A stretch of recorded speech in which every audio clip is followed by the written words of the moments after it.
All right, guys, I know it's November and you're tempted to shut everything down for the winter because the temperature's coming up. But I will challenge you to grow these 8 vegetables that I'm planting in my garden this season. Now, I know what you're probably thinking. There's a frost coming up. It's November. Yes, that's true. But if you stick around to the end of the video, I'll tell you exactly what I'm doing to extend my harvest into the winter to make sure what I'm doing right now actually matters. All right, number 1 is onions. Onions need to be planted now so you can get a bulb next spring. Get you some onion seeds. For the area that we're in, you want short day onions. Do not buy the onion sets from the store. The little bulbs from the store, don't buy that. I've wasted about 2 or 3 years trying to make those grow. You will get onions, but they will not be big bulbs of onions. Instead, buy seeds, sow them now, and they will overwinter into next year. Or you can buy starts that look something like this. These will work fine too. This is from a seed that I planted a month or 2 ago. I just had it in the tray for backup. But the name of the game with these is starting them now so you can have a chance to have a bulb next season. So you'll have something that starts off like this and ends up like this next spring. So get them in now. You don't have to worry about any frost, anything. They're going to make it. They're onions. Number 2 is garlic. This is some elephant garlic I have planted here.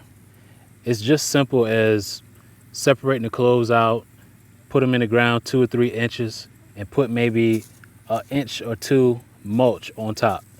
This is kind of the same philosophy as the onions. You need to put these cloves in the ground now so you can have garlic next year. In the warmer regions, you want soft neck garlic, or just go to the grocery store and get the garlic that you see in there. That'll be good enough. And you're going to be happy about having something easy to grow during the fall and the winter. Number 3 is collard greens.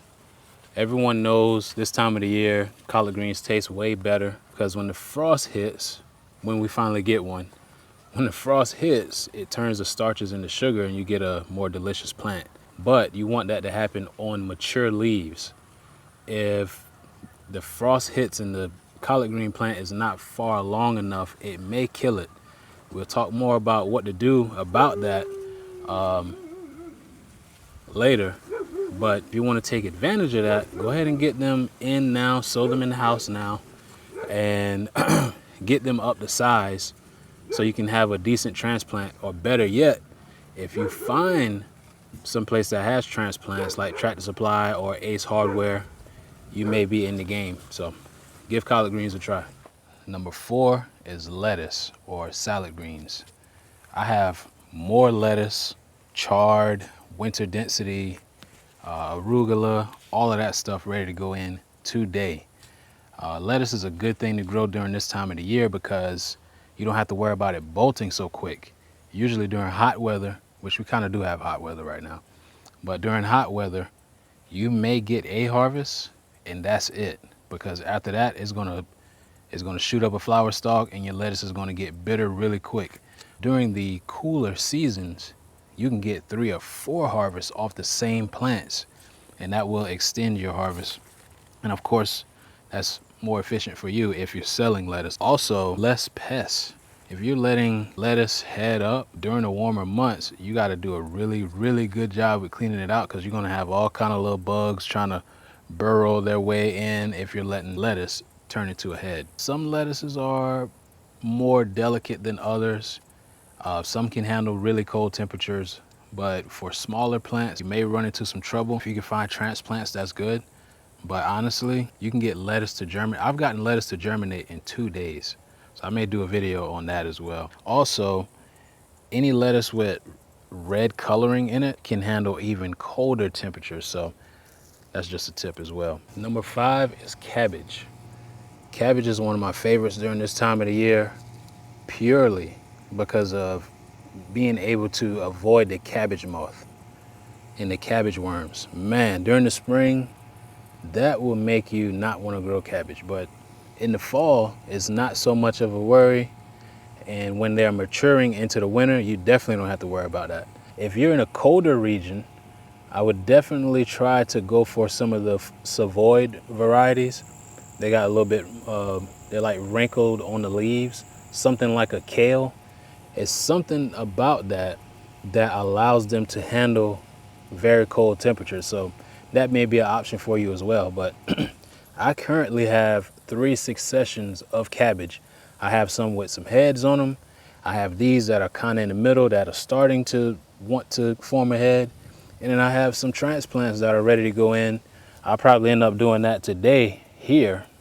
This is a one-time harvest plant, so if you want continuous harvest, you need to keep planting. The ones I have coming up are probably going to be the last ones for the year. But definitely give cabbage a try. Can't go wrong. Everyone loves cabbage. 6 is rutabagas. It's crazy because I feel like nobody born after 1985 loves rutabagas. I'm like the only person born in the 90s that love rutabagas. But for me, that's a great option for this time of the year. For the same reasons, you get a sweeter plant. I have mature plants right now of rutabagas, but I also have succession rutabagas coming up. And we may have to do the same thing like I mentioned about the collard greens with these to make sure they're protected and you can get a late harvest. But definitely give rutabagas a try if you like them. I'm probably talking to like 5 people right now. For me, rutabagas is a must during this time of the year. All right, we have kale. This is some kale that I recently got a harvest from with all these freaking weeds everywhere. But kale, I have 3 varieties of kale growing right now. I know if everything freezes over, kale will be the last one standing. So you don't have to worry about temperature at all with these. Definitely, if you're trying to grow a fall garden, grow some kale. Even if you don't like it, you know somebody that like it, grow it for them. Kale can handle 10 to 15 degree weather. I'm in South Carolina. I think we're pretty good on whether we can grow kale or not. So give kale a try. All right, radishes. Now I know radishes may be like a boring vegetable, which I agree. But if you like salads and tacos, give radishes a try. Best thing about these is they only take 30 days to grow from seed to harvest. So you can just pop them in between lettuce or pop them in between onions. And in 30 days, you can have radishes. You can just keep planting radishes. You can get them over and over throughout the season while it's cool. So give radishes a try. I like them in salads. I had some with a taco one time as a side with a taco. And that's what made me grow them, to be honest. So give them a try. Add some good crunch to your salad. Okay, so we talked about 8 different vegetables you can grow during this time of the year. But why am I so confident that I can get a late harvest? Frost protection, row covers. This will make a 6 to 8 degree difference, the inside of the row cover, which doesn't seem like a lot. But if a plant can only handle 28 degrees and it's supposed to be 24 degrees out, you're gonna really appreciate those extra 6 to 8 degrees. And that could be the difference between you getting a harvest versus you waiting 6 weeks and you come up with nothing. So for me, this is what's going to extend a lot of my different lettuces, cabbage, rutabagas, just to keep the leaves healthy so I can get a nice, fully mature plant that's strong by the time I harvest it. Other things such as kale, onions, garlic, they don't really care about the temperature we have in South Carolina. They're gonna make it. But this right here is a game changer. So right here, this is not frost protection, but this is how it will be installed. Just a couple hoops and throw it over the top. And I would suggest holding it down with some bricks or some rocks, because if not, if you use the staples, that will hold it down, but over time you're damaging the edges of your cloth. And then you have to buy more sooner than you want to. So just get some rocks or some bricks or something to hold it down, and that will do just fine. Man, these deer hunters, man, they're not on their game. It take that much to shoot a deer? Like, what was I saying? I was saying stuff.